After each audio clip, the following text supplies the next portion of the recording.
Okay. Welcome, everyone. The date is May 15th, 2024. This is a meeting of the Charter Review Commission for the City of Mount Vernon. The time is 6:10. The meeting is called to order.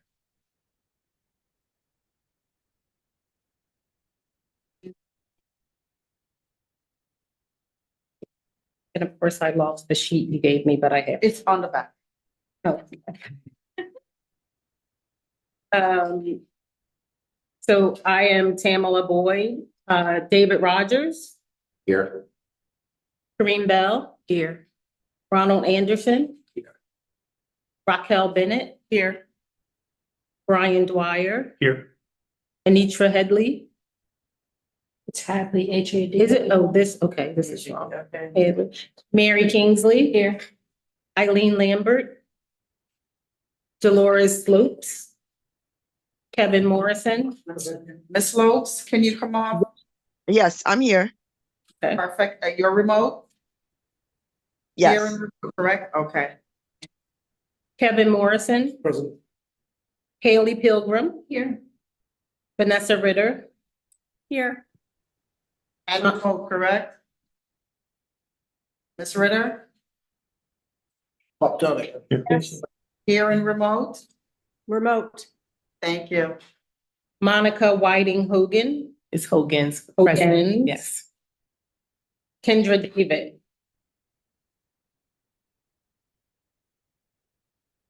Okay. Okay, so Chairwoman Boyd, you seem to have a quorum? I do. 2 times.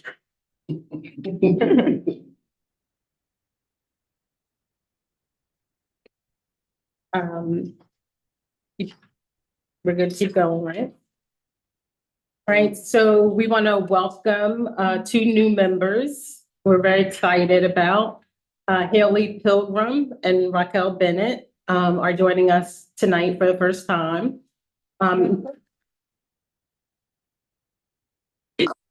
For the first time, we have a full team, which is amazing. So next, we're going to do an introduction of members. If everyone could take 2 minutes to just talk a little bit about why you decided to join the commission and what you think you bring to the commission.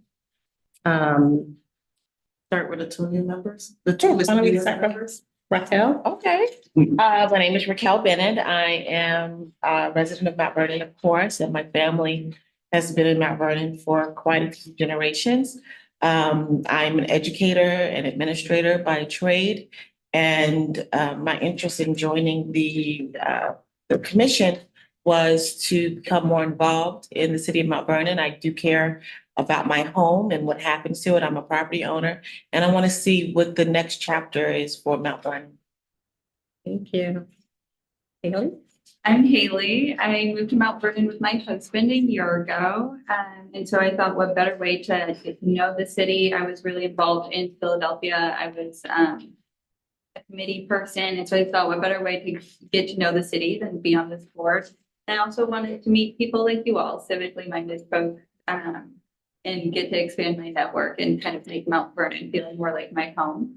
And so part of that is offering a newcomer's perspective. I also have a PhD in sociology, so I feel like what I bring is looking at things with an eye towards inequality and how things might impact the most marginalized people.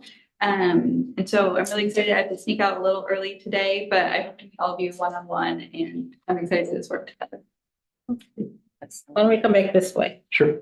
Hi, Brian Dwyer. I've been a Mount Vernon resident about 25 years.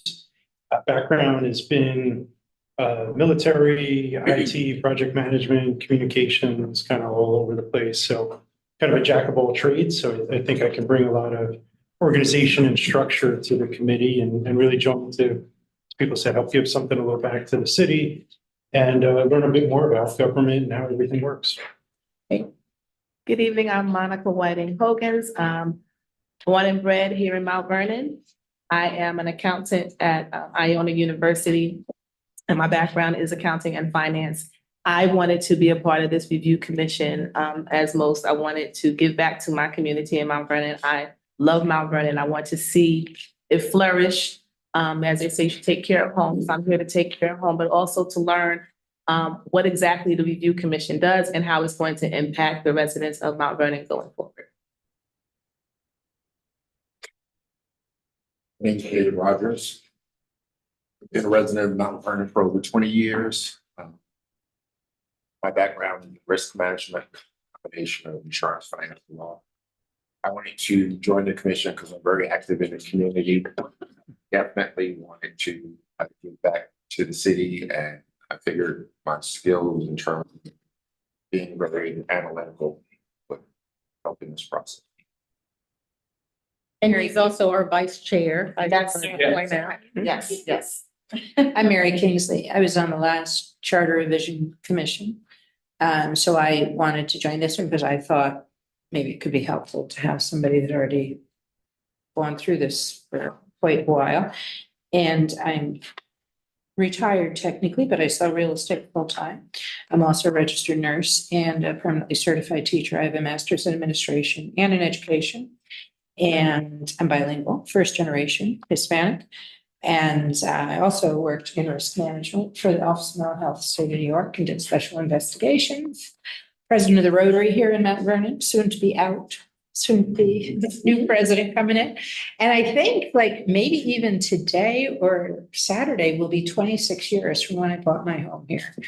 So, and I've been on the school board as a sub, and I did the 2 judicial searches and police reform and comprehensive plan. I was part of writing the 4 things that already got passed. And I am definitely committed to making our community as good as it can be. Thank you. Hi, I'm Corinne Bell. I didn't think I lived here that long, but I've lived here for almost 18 years now. I just said do the math. Right, I was like, it's been that long, but I've been here for 18 years. I am also a property owner. My background, I have an MBA in finance and also a bachelor's degree in management. I spent my entire career in finance working for Coca-Cola. Now I work for a waste management company out in Long Island, always in the CPG industry. So what I would say about myself is that I'm analytical. I can communicate. I work well with other people. I'm always willing to do my share. The reason why I'm here is that I can't complain about the problems if I'm not going to be part of the solution. So, I one night when I seen the email, I was like, well, I guess you should throw your hat in the ring. And if you get selected, that's it. But, just trying, the community is great. I think there are some things that make it very attractive for, others in the area. But there is work to be done here. And I think if we can just be open-minded and, work with one another, I think we can really do some really fantastic things here. And that's. And Rain is our commission secretary. I'm Tamara Boyd. I am relatively new to Mount Vernon. Like Haley, I closed on my house May of last year. So it was a year, this May 5th, Cinco de Mayo. And actually one of my neighbors told me about the Charter Review Commission and said, hey, you should do that. You'd be great with that, for that, because I'm a lawyer. We shall find out if that's in fact true. I spent the last probably like 15 years in consumer protection. I was general counsel at the New York City Department of Consumer and Worker Protection, it's called now. At the time when I joined, it was called Department of Consumer Affairs. And I now work for the Consumer Financial Protection Bureau, federal government.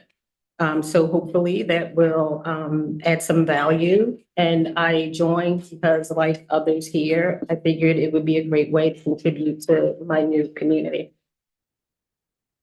I'm Kevin Morris, a certified urban planner. Station, they also say that. I live just down the road there, and I was telling Tanisha and Haley. I think instead of just complaining all the time about the things I've seen, and also embracing the good things I've also seen, I think I should also participate. I've lived in Mount Vernon for like right about 10 years, not full 10 years yet, but I think about 8. And I'm excited with working with like-minded people who want to see the city improve. I think I'm not sure. Hello, everyone. My name is Ronald Anderson.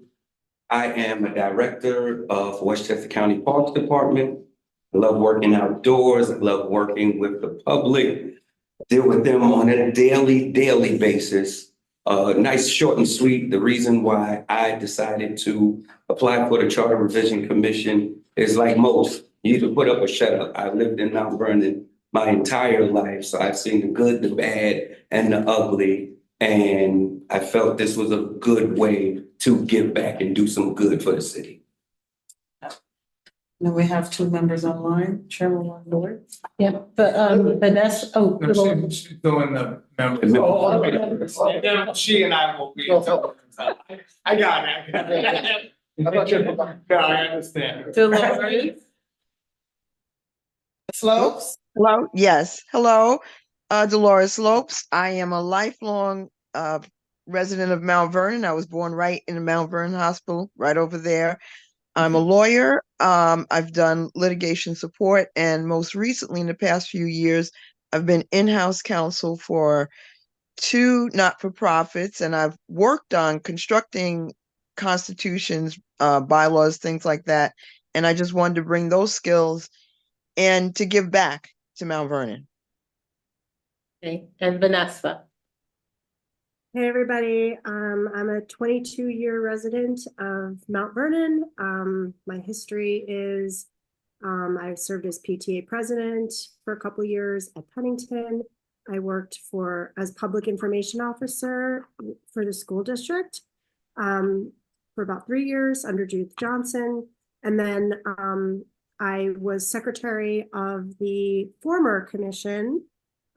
So I did a lot of like the communications related to our research and reporting for the past group. So we were really involved in getting all of the communications around community support for our 4 revisions for the charter.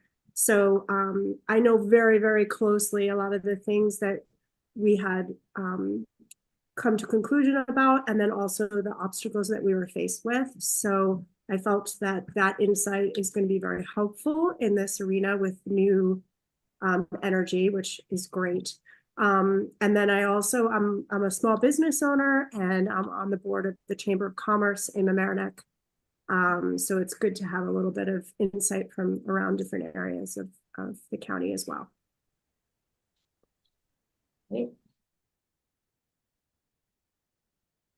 Okay, so that concludes the introduction, Chairwoman Boyd. Do you want to move into? Well, I think we should, for the new members, talk about who we are. Johnson, born in the hospital across the street, as was my mom. I always tell people that. Raised in Mount Vernon, but I have lived in other places, Connecticut, Brooklyn. I'm the corporation counsel for the city of Mount Vernon. I've worked for the city for 21 and a half years in the same office. So I know a little bit about politics and government, and specifically Mount Vernon government.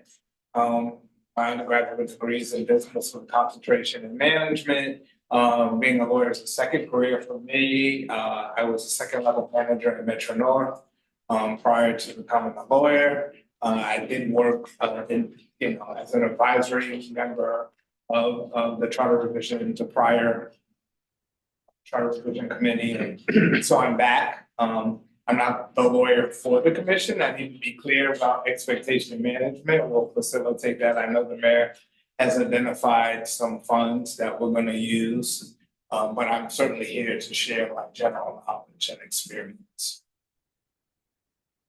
Excellent. And hello, everyone. Everyone knows me, right? I'm the city clerk, the city of Mount Vernon. I've been here since 2020. Worked with Brian for a little bit, corporation counsel for a little bit, and then moved over to the clerk's office. I've been in Mount Vernon. I've been a resident of Mount Vernon since 2009. I've been in investment management. I've worked in technology. That's mostly my background in compliance. And then I came here. I was also the president of the Mount Vernon Library Foundation for a couple of years, where I know Miss Bennett because she was the vice president of the foundation. And so, you know, I am dedicated to helping Mount Vernon. This is my home, this is my community. So, yeah. Great. All right, so next on the agenda is a review of the open meetings law by Mr. Johnson. Sure. So, you know, it's interesting, the question came up, whether or not we have to comply, this meeting has to comply with open meetings law. And we are not the first community to have this question because there's a tension between two different laws. So the New York State Department of State actually has a committee for open government that issues advisory opinions. And so I went there and I get to see what they have previously said. I'm sorry, Corp Counsel, can I just interrupt you for 1 second? Just like to make you aware that member Hadley joined, so we'll mark her present. Hi, Anitra. Hi, thank you. Sorry, I'm late. So, Anitra, did you hear my beginning comments about the discussion about open meetings law and how that plays out, or should I start from the beginning? I will catch up later, but you could just continue. Oh, okay. Thank you. So basically, when you have questions like that, the New York State Department of State has advisory opinions on these sort of issues, right? And this issue came up with the Charter Revision Committee back in 1998 with the city of Buffalo. They sort of asked the question because they had a concern about whether or not people could come into a meeting and you know, people with specialized knowledge like commissioners and be able to speak freely where they would not want to necessarily have their comments in an open public forum. And so what the opinion says is, okay, so for the deliberative aspect of the meeting for discussion and making determination of things, obviously that would need to comport with open meetings law, right? We do have to do the notices as we would for open meetings law, you know, but there is a allowance for us to not go into executive session. We would exercise the powers for the commission under municipal home rule section 36 to have a public hearing or a private hearing. So we are required in certain instances to have public hearings. But we can choose to go into private hearings for the purpose of having discussions with specialized, you know, people with specialized knowledge, where you can meet with commissioners so they can speak freely to commission members. And that would probably be when you are splitting up into sections. For anyone who's just listening now, what I expect to happen is what happened in the first commission is where people are broken off into different subsections like land use and then finance and planning or whatever. And it's anticipated that people with specialized knowledge will come and speak to the subcommittee groups. Reports would be given, which ultimately would be made public, right? And then there would be some point where, you know, there's going to be some discussion and deliberation, and that would all be part of the open meetings discussion. So I don't know if that's clear. I think the best way to handle this is for our agendas to be very clear. I know everyone is, you know, wants to be as transparent as we can, but also we do have to have some room for people to come into the room and speak freely. So what I envision is that as you're compiling the agenda, we would open up, we would notice that we're meeting. We would open it up as we would any other public body meeting. that's compliant with open meetings law. But on our agenda, we would say that we expect to go into a private hearing for the land use group, right? They're gonna have, well, for instance, one time, one of the issues with the prior commission is we were examining different forms of government. So we had a prior city manager come in. And so that we would say a private, private hearing to discuss form of government, whatever subcommittee that is. And to the extent we want, you would put who's coming to speak, right? And there are minutes taken, right? So it's not like the public you're operating in secrecy, you're not making any decisions, you're just getting information. And I think if we do it that way, we would be fully compliant with the law. Why though would a conversation about form of government need to be private? Well, first of all, it's at the commission's option, right? But so for instance, at the time that we had, and I'm just using this as an example, not putting words in anyone's mouth, but we had the city manager for New Rochelle come in, right? And we wanted his open, honest opinion about, and he was the current city manager. And so we wanted the benefit of his 30 years of experience being in the city manager form of government. Now, if he has to stand in an open meeting, that's public, I don't know that his comments. So we wanted him to be able to say, this is terrible, don't do this, even though he's in the job. Right, that's not the purpose of it. I mean, even with open meetings, I mean, under open meetings law, it's designed to be transparent, but there are elements where you can go into executive session, but according to this opinion, they're saying that general municipal law sort of supersedes those elements because the state has given us power, charter revision powers to have public hearings and also the authority for them to have it in private. So open meetings law can take a back seat for that limited purpose of getting specialized information. So, That's my understanding. so like you said, you had the commissioner of New Rochelle come in. Right. So that would be something that we would have prior discussion about. Such and such is gonna come in on this day, so we can add it to the agenda prior, so that we'll know come meeting day, we know at this point, we're gonna go to a private session. Right, and the public could have the expectation, okay, we understand why we're not included in this part, there's a subcommittee that's going in to get educated, right? Even the council and, people have the right to get information, right? The purpose of open meetings law is so that you don't deliberate in private, right? But there has to be a point where people can get, information and ask candidate questions, right? And without it being in a public forum. Okay. So. Yes, sir. So, one comment. So going forward, Chair, just make sure we're orderly. If everyone can raise their hand and be called on by the chair, be acknowledged, and then we can ask our question.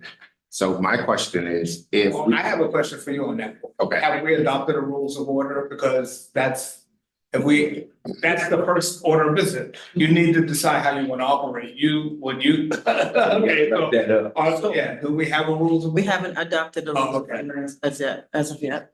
This is the first time we've had. No, just because he pointed that out. I wanted to say, okay, is this a rules of order I'm not aware of? Oh, yeah. No, this is the first time we've had a full team. Gotcha, I got you. So that's the first recommendation that we adopt. the Yes, rules of order. yes. So everybody could. We have a few things to adopt today. So my question is, in the private hearings, if the purpose of them is to get open feedback from people that present, if what is said is going to be in minutes and distributed, how is that private? Well, I think that there's an expression of what you put in the meeting, in the minutes, right? I mean, you can say, it can be very general, minutes don't have to be a word by word discussion of. Oh, no, I. Right, so you just say, you know, like a city manager appeared and gave a presentation on his experience, Got it. 30 years of experience. Period. Got it. Okay. The way I gather this is that whomever is coming in to speak to us, the SME, as I would like to say, is that they can't have something quotable that can reach the papers, and now they're like on the attack for it, and then no one wants to come and talk to us. So it's in a way, it's on the agenda. We know what the topic is going to be. We can go in a session that's called before, and then we have a way to move forward. And as you said, people are protected that, you know, there's not a soundbite that gets out. Mary. So I think that the thing that people are concerned about, and I'm voicing things that others have said to me, not necessarily in my view, are that people want to be able to have a free and open discussion. And I might say, I don't think you should be drinking this brand of water. And you might say, did you know this water has been proven to be the most hygienic? Really? Well, maybe I'll drink this brand of water. And then I quoted as saying, I'm against this brand of water. So it's a quote taken out of context of a larger conversation. And that's something that people become concerned about, particularly when we're talking about, and I don't know that we will be, but we could be talking about issues that would impact people's livelihoods or span of control or functioning within our city. So it can be sensitive. And I did actually had a snippet. I was fortunate because it didn't condemn me. It condemned the other party more, but had a snippet from one of the public meetings that I was a part of, was taken and posted recently online to offend someone else. But I was part of the conversation and I didn't like it, you know? So I understand why people are hesitant and feel that maybe there needs to be some ability to speak freely without being concerned about being misquoted or taken out of context. Well, it's very important to realize, I mean, the higher purpose here is for the public to get recommendations, right, on how to make their government work better, right? But open meetings law is to protect against, the purpose of the law is to protect against dealing in private, right? Right. And you know, deals being done in private, or they don't understand the deliberation portions, right? No, I understand. Right, no, but I get you, because if you imagine that if everything, you know, we're dealing, quite frankly, in a local, national level of hyper politics, right? And things never get done, and that frustrates the purpose. That serves no one's purpose, right? So we need to do it where people can get information that they need, and that we can present it to the public, and for there is a proper time for debate, right? And that'll be, we are required to have certain public hearings where the public can be heard, and we're just trying to minimize, you know, we're not operating in secret, we're just trying to get information. Any other questions for Mr. Johnson? Okay.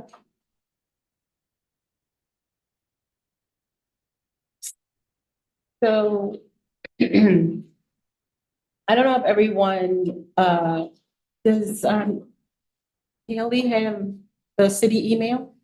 Not yet. Okay. So I sent And can I just speak? Yeah, of course. Okay, so yesterday or the day before, we migrated to a .gov email address. So everyone will be changed to .gov. So your current email that you're using now, .com, it will be changed. And going forward, when you give in your contact information, just add .gov. I'll send an email out. My apologies, I meant to send an email to everyone today. It will be mountvernon.newyork.gov. So it will be boards.mountvernon, MOUNT. I will send the exact information out. But to answer your question, IT is setting up Haley and Raquel. I'll send that information out. So just so you know, everyone is now .gov and not .com. So it's not gonna impact our existing email. No, no. But what it does do is it's a pain in the neck, because I can only log into one Microsoft account at a time. As soon as I log into that one, it kicks me out of the other one. And then I have to go through the whole authenticator thing. And then I get in the other one, and then I try and go back to this one, and I can't because it's logged me out because I logged in on the other, and that's using different browsers. It's for somebody who works on like 15 things at once. Yeah, it gets worse if you change position or change laptop. Really? Yeah. I'm gonna talk to IT. Is it a Work possibility? around. You're fine. Because I realize I'm just about to talk, I shouldn't do that. Is it possible that within IT and my gentleman who's in IT, could we not have your email forwarded, your city email forwarded to your personal, so that way it does come to the email? Her .gov email, and then it's automatically forwarded to her. Or you can set up a rule probably that it forwards it to her personal email so that she doesn't have to. Or you can set up to be forwarded. That might, I don't know. I thought that was the whole purpose. Otherwise, I just use her personal email. I mean, I think they don't want this. Personal email, so I'm thinking you have access to the email from your phone. She does what she's saying is the logging out back and forth. Yeah, and every time, then you gotta go to your phone and get the authenticator code, and put that in, and then you come back and it's out again, and then it auto fills. So it cannot be forwarded to your personal email. But however, you can, access it on your personal devices. Yeah. All right, we have a request for a comment. You may not have to do all of that. Going from .com to .gov within their system, IT, we did that with the county. We went from westchestergov.com to westchestercounty.newyork.gov. Everything that came to the .com email automatically switched it. IT was able to automatically have it switched to go to the .gov, and then after a certain amount of time, the .com email just got wiped out. That's correct. So you may not have to worry about that. But what I'm talking about is I have three separate emails in Microsoft 365 to manage.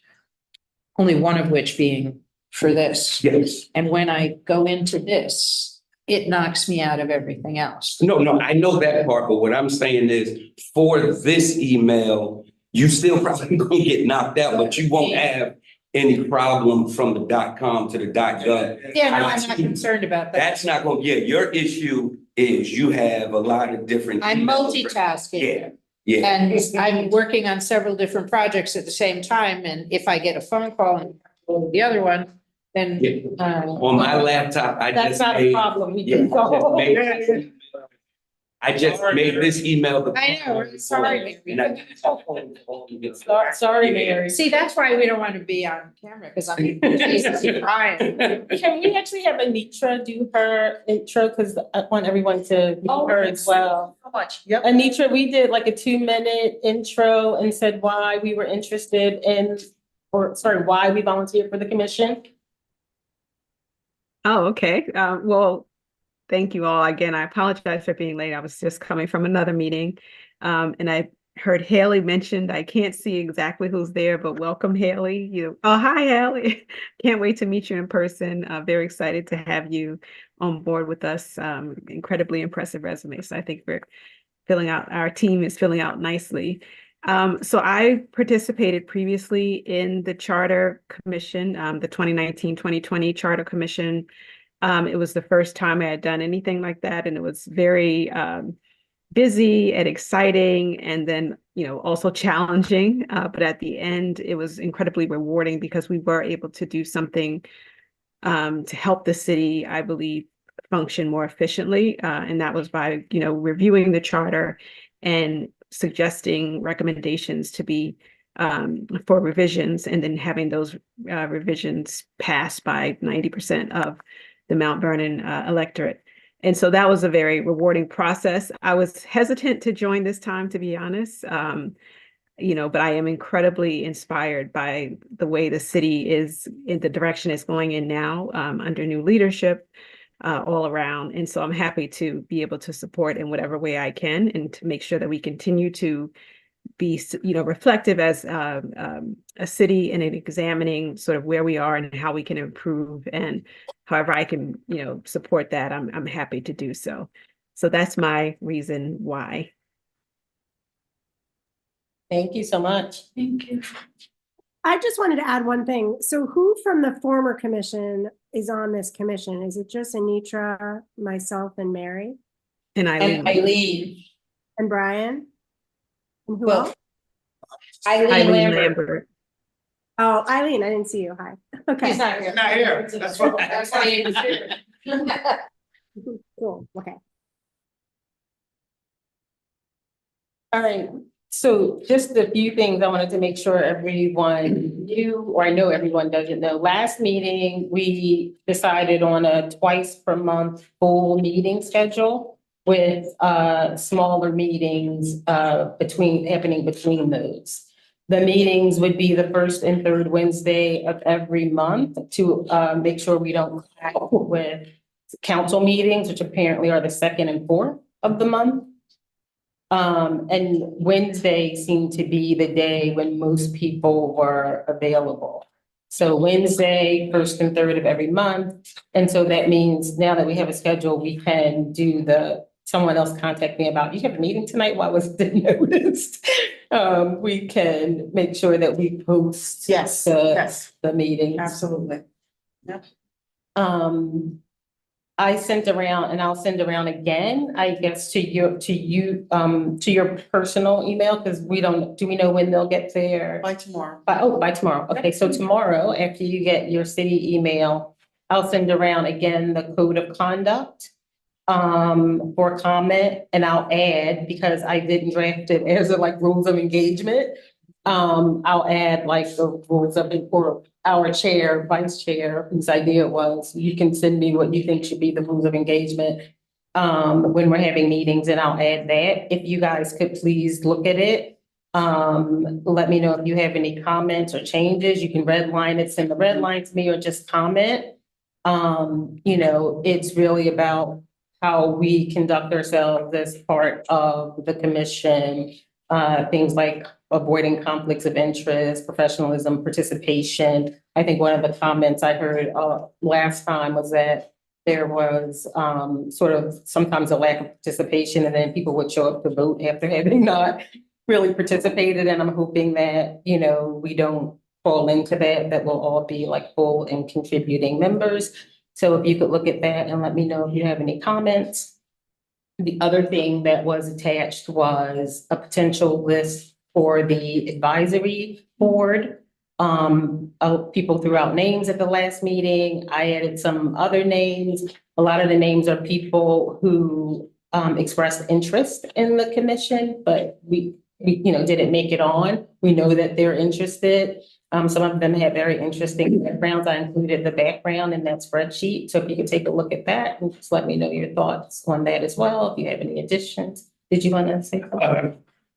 You're a mind reader. I was here's returning. Just apologies, I wasn't at the last meeting, but what's the purpose of the advisory council? How do we leverage them? So why don't we let someone who was Anitra, Vanessa, or Mary, you want to talk about how you use the advisory board?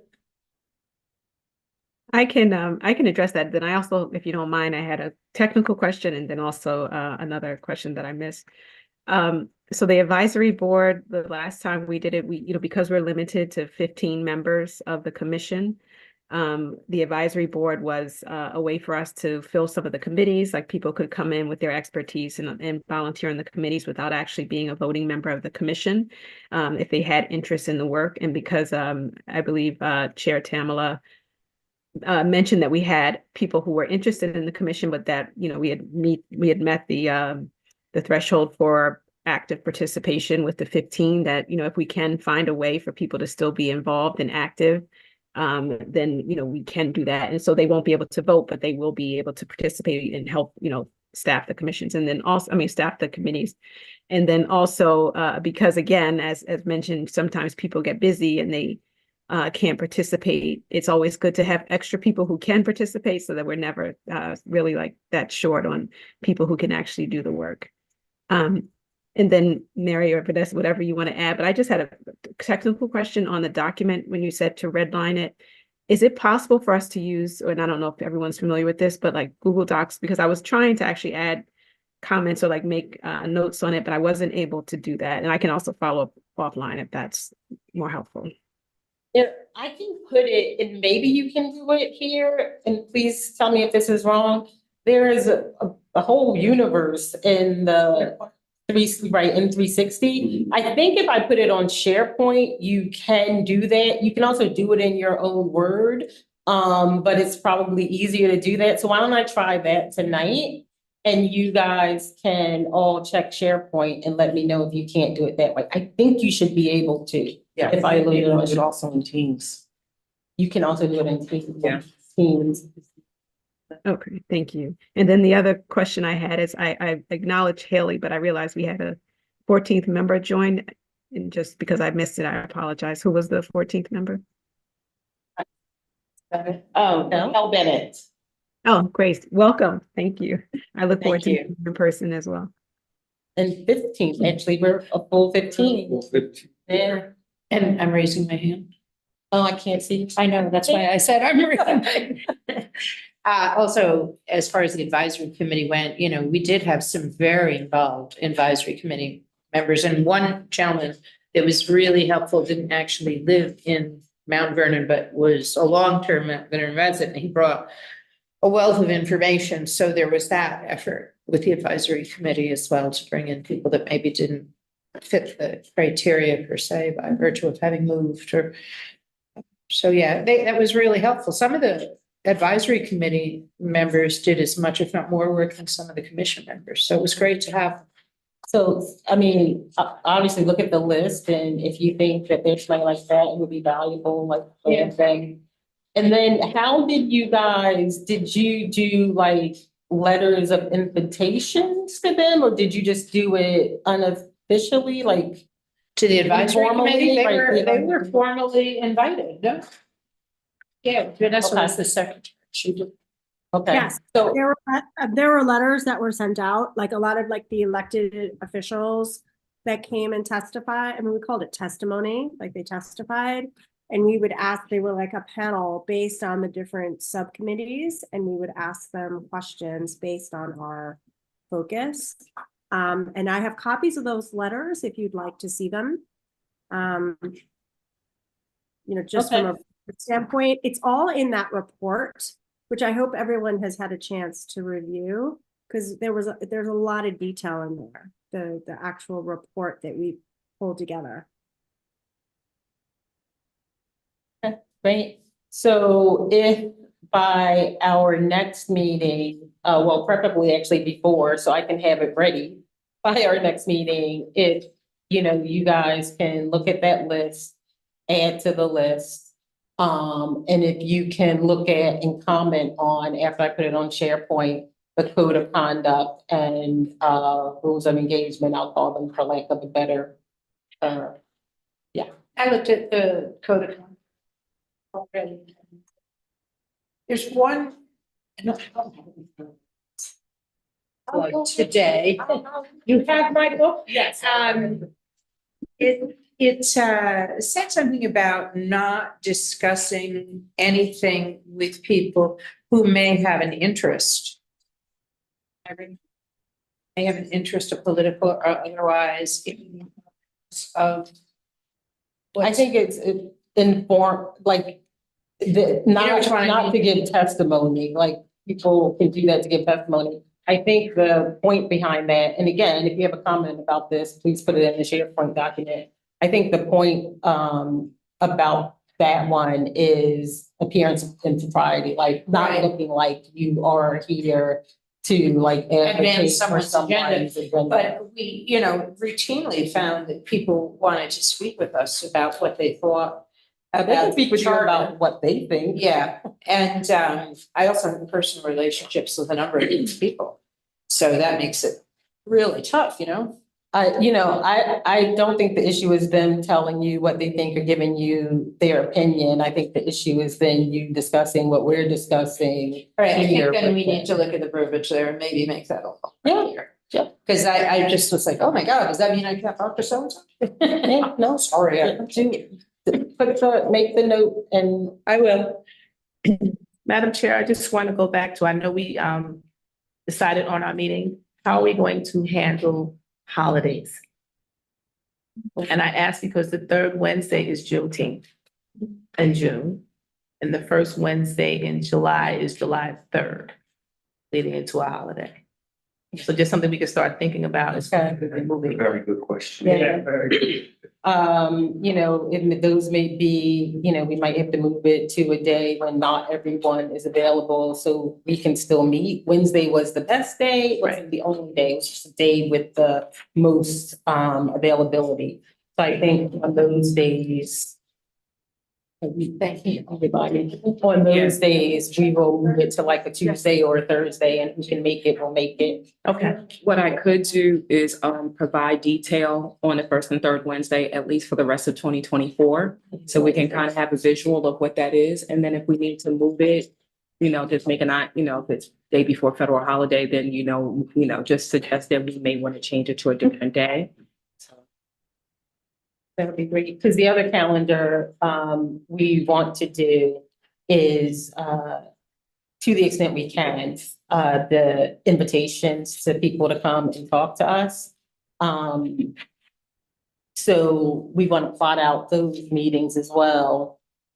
Anitra had, you guys probably didn't see this either. One of the documents that I sent was some ideas for who would come to talk to us and like what meeting we would do it and what meeting we would do it. And the first meeting, I had like stakeholders coming to talk, and Anitra recommended that we actually use that meeting to have experts come and talk to us about the charter revision process. And she has contacts at the Benjamin Center, is it called, Anitra? And she's gonna reach out to them this week.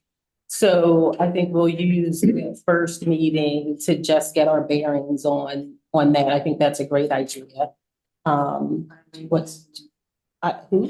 Eileen. Oh, okay. Hi, Eileen. Hi, everyone. Sorry I'm late. Got caught up at work. Can I ask a question about that related to open meetings to Brian? Sure.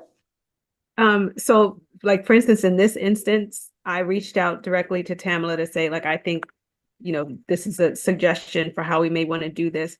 Is that, like, that's fine? Like, even if I email the entire, because I was kind of didn't know if, you should email the entire commission and then have that kind of discussion going on over email since it's not in public, or is it you have to, you want to keep the discussion limited to not be in a quorum, or is it not regulated? Sending emails, I mean, thing is, you're talking about scheduling sorts of issues. Just be mindful that, your emails and your capacity as a charter review member is a freedom of information item that someone could request. I want the emails from this board that you're sending, so just be mindful, like I always tell everyone. Just write emails as if one day they're gonna be plastered all over newspaper or somewhere. That's how you should be mindful of those emails. I'm not concerned about emails about scheduling or contacts. Hey, you should contact this person, see if we want to invite them to the meeting. That's fine. Obviously, you shouldn't be deliberating or anything like that, because then you will be frustrating the purpose of open meetings law, where you're expected to deliberate in person. Thank you. You're welcome. But that sort of raises the spectrum of a question that I think came up in the first meeting about the smaller committee meetings, that we're talking about having in between the full group meetings. So I don't know, it just feels to me like if we're being careful about deliberating by email, there's gonna be, I would imagine, some deliberating going on in those smaller committee meetings. What of those? Like, what are the rules for those? So how I envision them, and I think, and one of the former members will correct me if I'm wrong, those were more getting quantitative data, more meeting with people that had specialized knowledge and reporting back to the larger group. I don't think they were doing any deliberating, right? Because as a body, and that's when you get into, when you're starting to decide what kinds of referrals you want to make to the public, right? Because your ultimate product will be a recommendation that the city of Mount Vernon residents adopt something, right? So what I envision the smaller community so doing or getting information, reporting back, and then you as a board, that's when you start deliberating. Hey, we think we really want to push this forward and out to the larger community to vote on. Did the smaller communities do any deliberations? We were all on different smaller committees, and I'm not sure what falls within the term deliberations, but I was Well, that's the. land use committee, and we went through those sections. We had Michael Templeton, bless him, went through and broke out into sections for us to develop our committees. And we went through and we identified every place that particular terms or issues were that we would have to address. Like, one of the hardships with this is that if you want to change a word in this section, it spider webs into 55 other places that you then have to go and change that word. So that's one of the things that makes it difficult. So we would go through and we would find that, and then we would bring forward to the larger committee, this is what we found, this is what we thought, and this is what we should discuss. So is that deliberation, or I don't know what you call that, but that's what I don't view that as deliberation. I don't do that as Yeah. I mean, so, but I suppose somebody could argue that, but I mean, if that's the case, you'll never get anything done. no, because It would frustrate, so when there's an area of gray, I'm just telling you how my analysis works, is what is the overarching purpose of it? What is the purpose of the law? What is the purpose of what you're trying to get done? And the purpose is to put together a document for the residents of Mount Vernon to consider on how to make their government more effective, right? Sure, I'm sure somebody can make an argument, well, first off, the Charter Commission is considered the body, right? So the body as a whole is subject to open meetings law. I didn't see anything talking about the subcommittees, right? It's the body as a whole that is doing deliberation. That is what kicks in the open meetings requirement. I'm not seeing anything saying subcommittees that are actually basically their sole purpose is to get quantitative data, to get data to report back to the. That's right. Yeah. I'm just going to add something, Brian, which I agree. I think part of what the Charter Commission was in the past is that we were like dealing with a fire, like the fire of the comptroller issue. And so then everything kind of was around a little bit of how do we solve the crippling of the government, and let's work backwards and find people that can give us, insight on all the buckets that have contributed to this dysfunction. I don't know where we are now with whatever issues we've had. Brian, you would know as far as like where we get the most, legal fights, served papers all the times over something that's broken in the city of Mount Vernon that we need to address. I don't know if that's how we're approaching this, because that seemed to be the catalyst to the Charter Commission in the past. Right, so I think that the prior commission was zeroed in on the financial aspects, so that was low hanging fruit in terms of prioritizing where we were going and what we were considering. I alone obviously have my thoughts. I'm sure the mayor has her thoughts. I'm sure the comptroller has his thoughts and the city council. So perhaps we should hear the commission should hear from each of them. We will, like, that's. on Yeah, the yeah, agenda. that's probably, because I think to your point, Vanessa, I don't think that. I think a harder, this board has two challenges that the other board didn't, right? This board has less time due to when it was constructed by operation of law, and then also no clear guidance as to what should be prioritized. So that would be the first step in doing that. But again, I think that, you know, I don't know who's gonna make an argument that you need, that smaller groups need to have public, because you're not doing anything, you're just prioritizing what should be brought to the larger. Collating data. Right, exactly. I'm good with that. I just. wanna Okay, make sure. And it came up as a question in our first or second meeting, so want to confirm that that's the case, so everyone's comfortable having the conversations that they need to have in those smaller meetings, which are not going to be televised, streamed, or anything like that. And I knew from reading the documents that they were doing more than just hearing from people. I also, you know. Well, were they deliberating about what was ultimately going to be presented to the public? Because that's my stand. In the small groups, no. Right, that's my point. Yeah, that's the differentiation that I'm making. I don't. Certainly once you got the information and we got to the point where we were gonna decide, there was some deliberation about what was going to be presented to the public, then in my mind, that's the point where you need to involve the public. That's the point where you, so the public has a right to know, well, how did they get to, so if I'm a voter, I wanna know, how did you prioritize this? So I should consider this as a priority for my city and be in favor of it or against it. So, you know, that's the point where I think you do have to get the information and get public input, and then we're required, and I don't know all of the steps. At a certain point, we are required to have a public hearing to hear from the public, right? Yeah, so our main meetings were open to the public, and we had electeds come whenever they wanted. They were and just like anybody else could, and they did.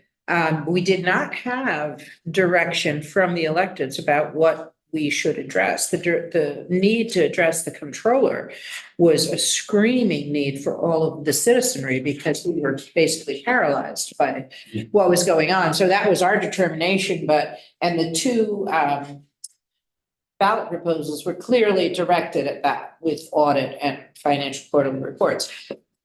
But the other two, with a requirement for a comprehensive plan, came out of our discussions, and a need for a repeat charter revision came from the fact that there were just so many things, and we probably won't be able to do it this time either, because there's all kinds of little things as well as big things to look at, that it needed another look, and it should have another look periodically, because things become out of date and practices change. And when the charter is specific, which it needs to be in many respects, that doesn't stand the test of time. So that was the reason for.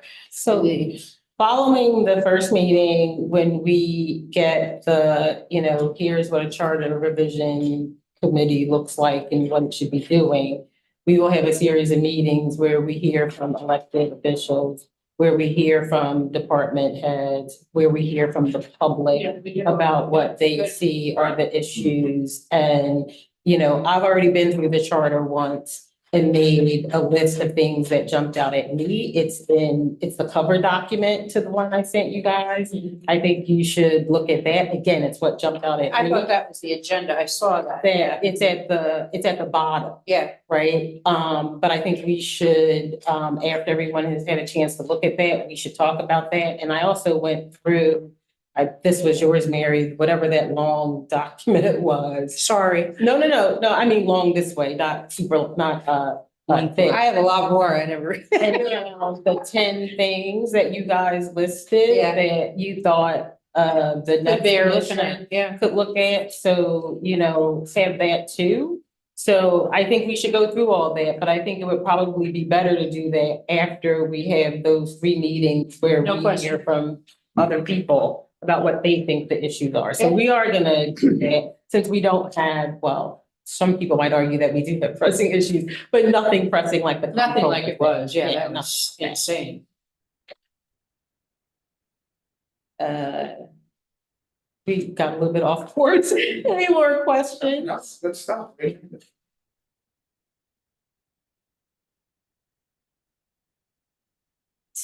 So the other thing, I'm not sure, and maybe, one of you guys who were on the other commission could talk to us about how you did, like marketing of the commission and its purpose. One of the big things in the guide for charter commissions is making sure that almost from the door, people understand that this is a thing, what we're doing, something of an overview of a timeline so that they're prepared, and engaged. It, helps with engagement when we put the call out there for people to come to the meetings, they come. And I know you guys didn't have any money, and so that was difficult, but did you have people working on that? Like, one of the reasons I think we were interested in like a marketing person is that maybe they could work on that. Well, how did you guys handle that? Vanessa, you want to take that one?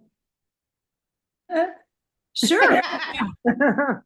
I mean, I handled a majority You of handled it, that. Because I was public information officer for the city, so I knew Yeah. for the school district, so I understood a bit of how to reach out to the various groups throughout the city, who to contact. We had a public website, we had a Facebook page. Like I said in the last meeting, we did public meetings at the Dole Center. We did public meetings at the Board of Education, and we did them at City Hall. And we also had a private place that we had one of the commission members that rented, I don't know, would have us have meetings at. That was like The advisory committee, yeah. yeah. So, we did our best to spread ourselves out around the city to make sure that everyone had access. And then also, worked with the schools and the churches and the community centers to make sure that the word got out. But it's hard in Mount Vernon to get communications across the board, which I'm sure you relate to. But that was, our fight was trying to make everything as accessible and public as possible. And it just on the end of that, and hopefully Anitra's there. The other issue is, although we had no money, if we had money, we probably would not have spent it on that, Anitra, right? Where would we have spent the money? Well, we did, I mean, we paid for our own copies of like all of the Yeah, stuff we that paid had for to that do. ourselves. We paid for signage as well, like once we got around to actually having to put up signs and support. We at that point we had gotten buy-in from the elected officials so that they trusted the recommendations and they trusted the process more, and they were also very helpful, the current mayor especially, very helpful in doing outreach to the community and spreading awareness about what we were doing and what we ultimately came up with. So that was, we just have to can, like as Vanessa said, like working within the existing community groups that exist, the neighborhood associations, all of the tenant associations, like all of the groups that exist, making sure that we somehow have connections and inroads to those folks and can spread the word that way. That's probably the most efficient way to do it. But our biggest desire for money was for a consultant. Right. Legal consultant, correct? Because that was our obstacle, was the legal aspect of any, the repercussions that would come from any changes we made to the charter. And we did have someone volunteer. We had a pro bono attorney who came in at the end, Brian, of course, throughout the process was just so helpful for us. But at the end, we had someone come in and review the recommendations. He did pro bono. And then we had the Benjamin Center provide us with, just because they felt bad because we had no money, they provided us with some pro bono assistance as well. But it wasn't to the extent that we really needed to get something done We properly. wanted to hire the Benjamin Center, actually. Okay.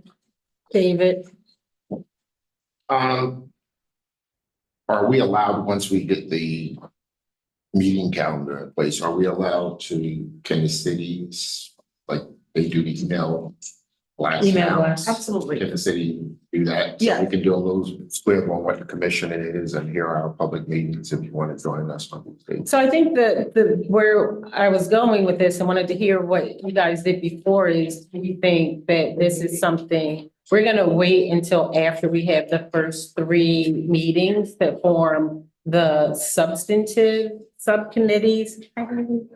But do we think it's worth it to have like a committee working on this like now? I would just, along the lines of what you were saying, Dave, that maybe we bring in whoever that person is that does city communications as one of our experts to build a relationship, see what they have. And then I think from there, maybe we spin up a subcommittee or something to deal with it, work with that person, these other channels. Is there one person who does that? Is there So we do have a communications department, right? And we are, the resources of the city is here to assist the Charter Revision Commission in any way possible, right? Whatever you need, we're here to assist you with. And also, there is funds for consulting work. I will forward your information to the comms team and you can have whomever will be designated as the marketing person within the group. Start having a relationship with the comms group and build a relationship there. The mayor has a newsletter and so does the council. And actually, I am drafting I have the clerk's corner and I'm drafting my article to provide. And actually, I was going to talk about the Charter Commission. So I don't know if the mayor already spoke about that in her newsletter, but that's an avenue as well that we can provide the information. And the newsletter is distributed throughout the community, both the city council newsletter and the mayor's newsletter. Don't forget, we have Instagram, Facebook, Yes. all the likes, right? So we're here to assist in. That's wonderful. Thank who's you. our marketing person? Who has the marketing experience here? I don't think No. that, John. I work in internal communications for IT, but it's different from marketing, but I can lend a All hand. right. Maybe you could be our marketing contact. Okay, if you send me that would be great. Okay. Yes, yes. You forgot your own rules of engagement.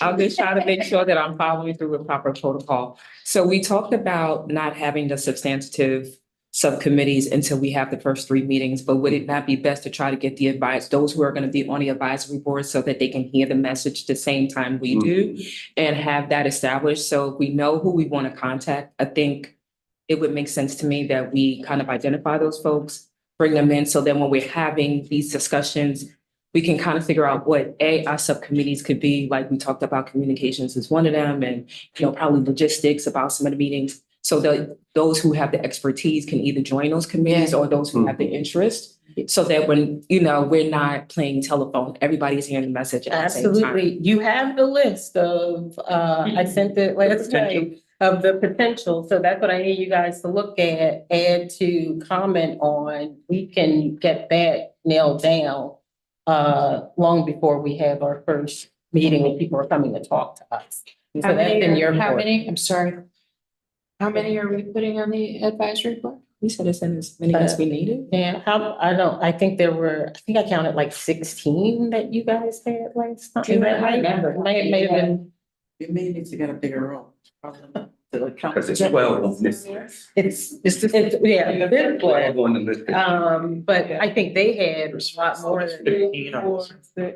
15, that's it, yeah, so that was there, so it was 15, yeah. 12 we had? 15. 15? But some of them are no's, right?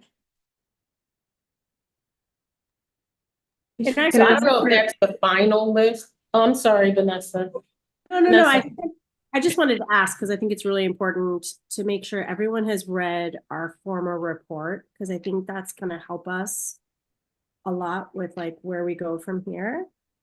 I don't know if everyone on the commission has done that, but I think that's really important to catch up on all the research that already has been done and any more that has to be, vetted, which is understandable. I think it's really important that everyone read the former report. Yeah, I don't disagree, I read it. Is this the, I don't know what document we're. It's the, This is what it came came through. this is, ISAC. it's this one, right? Yeah. This. This Or one, that one. and this. No, that's not it, Mary. The actual report is that one, right? It's the one with Oh, no, the, I was looking at the advisory committee members, sorry. yeah, it's that, the bound This one. one. Found. Yes. Because like Peter thought it passed away. And we also had two reports. So because we submitted twice. So there was a 2019 report and a 2020 report that was like an addendum to the 2019 report. But in that public website that Vanessa mentioned earlier, both of the reports are there. So people can go in and like read the 2019 one first and then read the 2020 after that as a supplement. And then if possible, I'd also like to make one more point related to the meeting structure. So I know you said the first 3 meetings, but just to like for context, because I was trying to, as I was looking today related to Charter Vision and the Benjamin Center, like in New York City, and Brian mentioned we are kind of constrained because we started, relatively late. But, it's like a months-long process, this discovery process. So the process of like meeting with commissioners, meeting with elected officials, meeting with, folks where you're trying to discover what are the key issues that we should focus on. I think we should have the expectation that it's going to be a longer process than what, it could be several months of meetings, that's what we're doing in order to get down to like really understand from different perspectives, like what are the issues we hear over and over again. So we may hear, something that's very specific to the comptroller or the, corporation counsel, but we may never hear that again. Whereas we may hear one issue come up in different ways from 5 different people. And that would be helpful for us like to determine what is the, the key issues that are really impacting the city. So I just wanted to like put that out there for context that we probably should anticipate a good majority of a good percentage of our time being dedicated to meeting with these folks to understand sort of where the pain points are with the charter. Yeah, I hear you. Look, if it takes that long, it takes that long. I want to try to push a little harder because we have such a short time.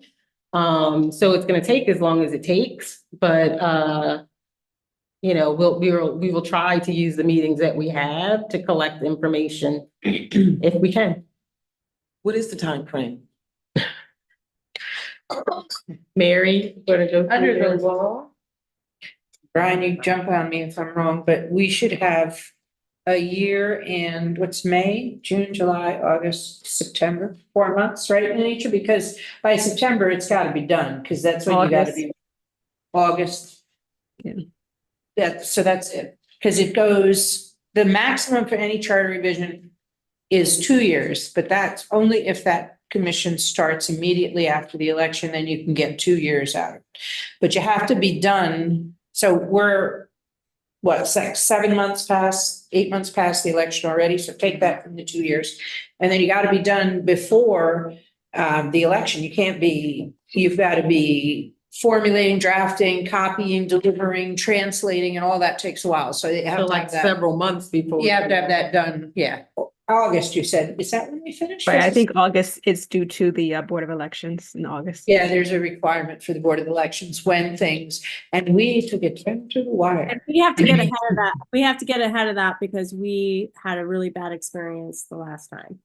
Yeah, down to people standing here and banging on doors to get things stamped in and driving it up personally, and I mean, it was pretty hairy. You don't want We to do didn't that. know we didn't know we needed 2 copies in Spanish. Didn't know we needed it in Spanish too, and. Who did the Spanish translation? What's required, right? What's the process is before? Yeah. Sorry.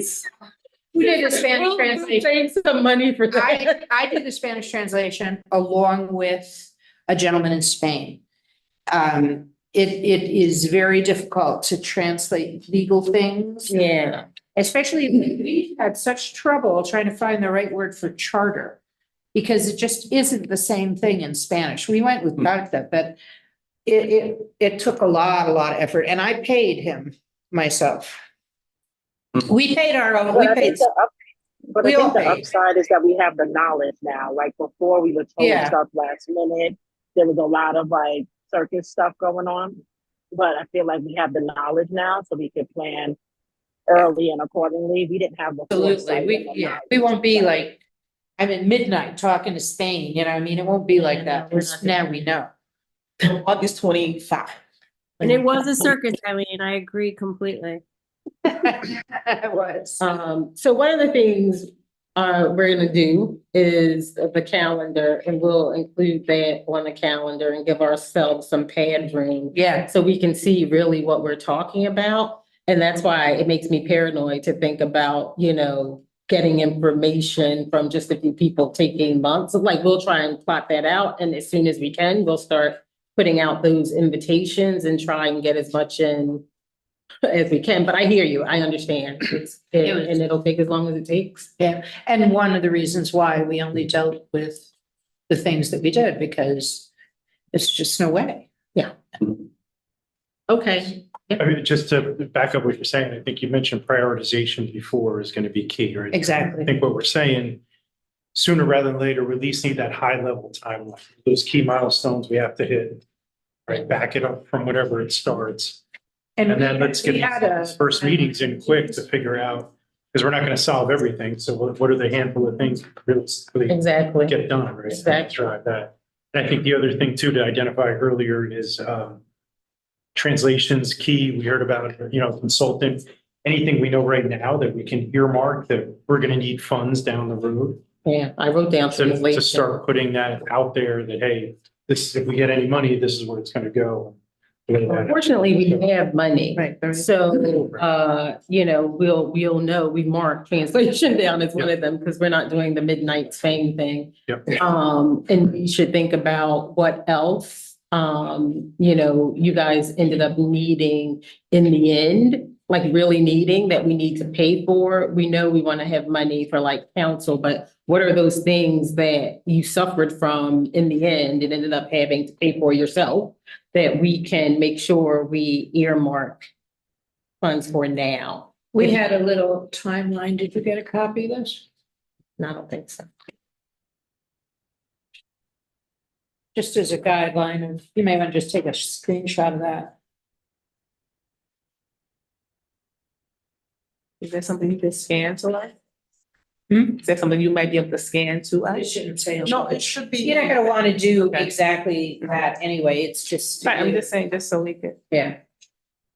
You probably. Yeah, it's all printed. In your packet. I gave all my stuff. Is that in the bound one? Yes, in the bound. Yep.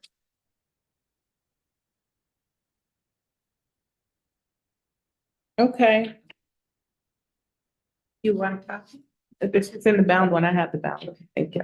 Did you raise your hand? No, just. I think that was all I had on our agenda. We'll send a meeting after, just, saying what the homework is, what you guys should make sure you look at what the timeline is. So, you know, we can make sure that we stay on track. I think the calendar will be super helpful for Yeah. that. So she can always remind people where we are in the process. And the best part of it is we end up forming lasting friendships, really. I mean, you just get so close with the folks. I mean, I love that guy. And those two are my sisters, I think, so, yeah. All right. Three, I should say three, because Eileen's on there now, finally, right? Should we have, should we have Eileen say something really quickly before we end? Yes. Eileen? I don't think I've, have I met Eileen? Yeah, she's the first one. She's sitting over here. Eileen, can you get off camera, get on camera, please, and do a brief introduction? We have two new members. Well, One's gone. we have one new member, in the room. Eileen Lambert. I am a citizen of Mount Vernon for the past 20 some odd years. I am managing director of HR for Charter School Network, and former member of our Charter Commission. And welcome. Sorry. Thank you. Oh. Over. All right, what am I supposed to say there? Does that conclude your agenda items for today, Chairwoman Bowie? That includes our agenda items for today. Do you want a motion to adjourn? I'll make a motion to adjourn. Is there a second? Second. All in favor? Aye. Okay, thank you. Meeting is adjourned. Good night, everyone.